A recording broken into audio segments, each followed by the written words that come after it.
What's the most common chronic childhood disease? It's not asthma. It's tooth decay. Dental caries is the most common chronic childhood disease, 5 times more common than asthma. 40% of all North Carolina children have tooth decay by the time they enter kindergarten, half of it untreated.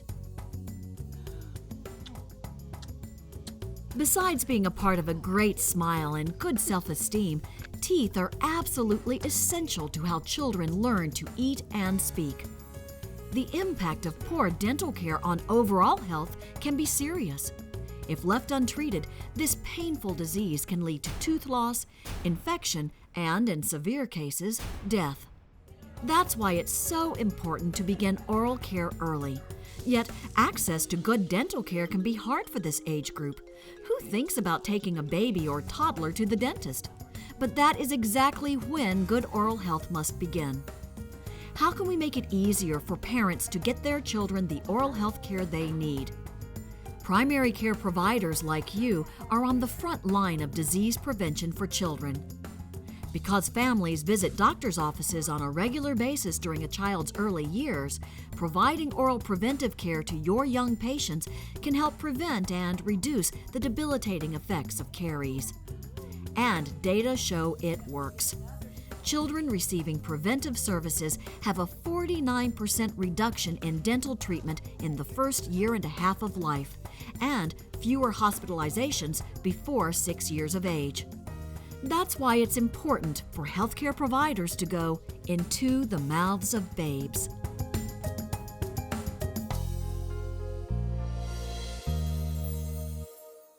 Here's how the program works. For Medicaid, it's a 3-part process: an oral evaluation, parent education, and fluoride varnish application. In this video, you'll see how to accomplish each part of this simple procedure. To make it easier to include oral health services in your practice, refer to the handy Oral Health Toolkit. This invaluable folder contains a Medicaid coding list, a supply list, and MSDS sheet. For additional resources, go to this website. Provider training is required as a condition of participation. Providers must receive Medicaid-recognized training to prepare for the delivery of this service. Only providers who have been trained are allowed to render the services and submit claims for payment. To train others in your practice, go to the Oral Health Toolkit on the website. You'll find information on Medicaid coding and billing in your toolkit, as well as on the website. Medicaid reimburses for this preventive package a maximum of 6 times per child from the time of tooth eruption until the child is 3.5. The procedure may be done at a well-child visit, sick visit, or office visit, as long as there have been 60 days since the last procedure. The procedure is recommended every 3 to 6 months. Medicaid specifies a physician or physician extender must perform the oral evaluation. The provider may delegate the varnish application and parent counseling to another member of the staff. In public health settings, the entire procedure may be performed by a registered nurse or licensed practical nurse under physician standing orders. Free parent educational materials can be found on the website. All of the parent educational materials are available in English and Spanish. The oral evaluation is not designed to be a definitive diagnosis. Oh, they're beautiful. Instead, use it to identify deviations from normal and determine if the child should be referred to a dentist. Timely risk assessment and referral to a dental home for infants and toddlers can be the difference between good oral health and early childhood tooth decay. The Priority Oral Health Risk Assessment and Referral Tool, or PORT, and accompanying training materials are available as part of the Connecting the Docs toolkits. For this procedure, you'll need a small disposable mouth mirror and gloves. A supply list is included in the Oral Health Toolkit. The oral evaluation is easily incorporated into the examination of the pharynx and tonsils. On the way down to look at the throat, stop and observe the soft tissues, gums, and teeth. The mirror will allow you to see behind the maxillary incisors, or top front teeth. Cavities often begin on these lingual surfaces when children sleep with a bottle of milk, juice, or other sweetened liquid. Using a knee-to-knee position with the parent has two advantages. It gives you a direct view into the child's mouth, and it makes the parent responsible for holding the child still. Remember to record abnormal findings and dental referrals in the patient record, and document that you performed the three-part procedure: oral evaluation, parent counseling, and fluoride varnish application. The port form may be used to guide you through this process as well as for documentation.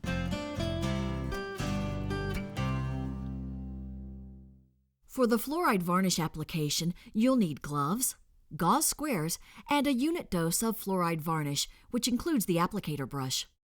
There are many brands of fluoride varnish. Check the website for the latest recommendation by the Into the Mouths of Babes Advisory Committee. In the U.S., the use of fluoride varnish for the prevention of caries is considered an off-label use, as are many prescriptions for children. Ooh, a new toothbrush. But research has shown that fluoride varnish minimizes the risk of toxicity for infants and toddlers, which is an issue with other types of topical fluoride, such as gel. In this procedure, a very small amount of fluoride varnish is used, which adheres immediately to dry teeth. Here's how the fluoride varnish application process works. It's quick and simple, as little as a few seconds to as long as a minute, depending on the age of the child. Most children don't have all of their primary teeth until the age of 3. However, they do have full lung capacity and may express themselves loudly.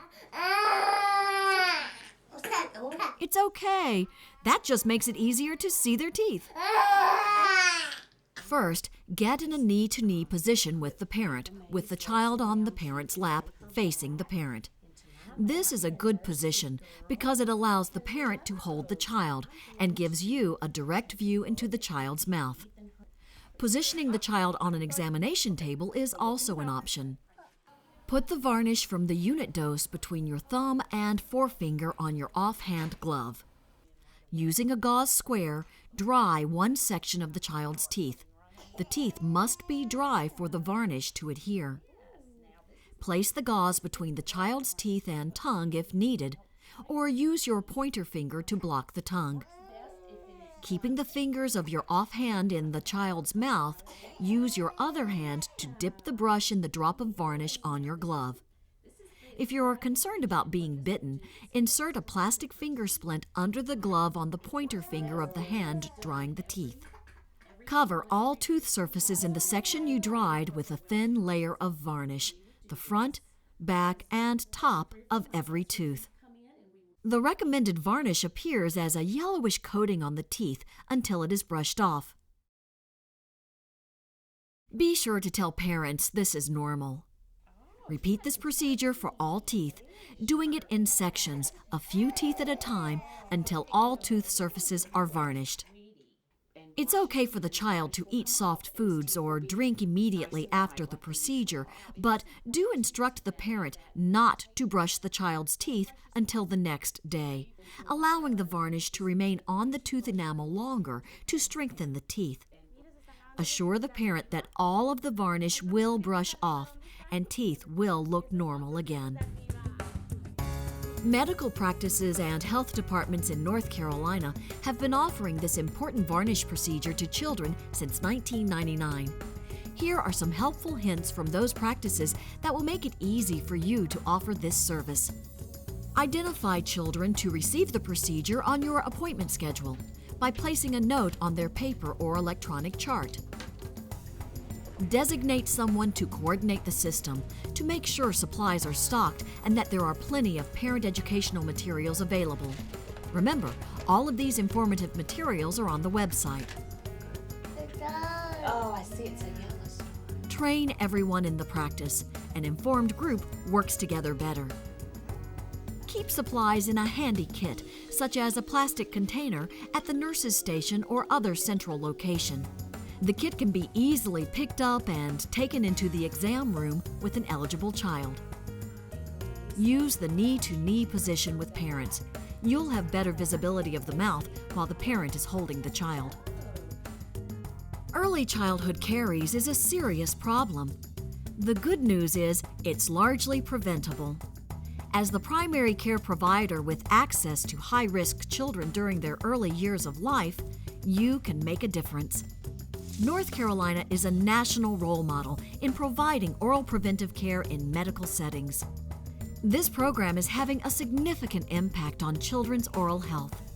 Thanks for the role you play in the health of our children.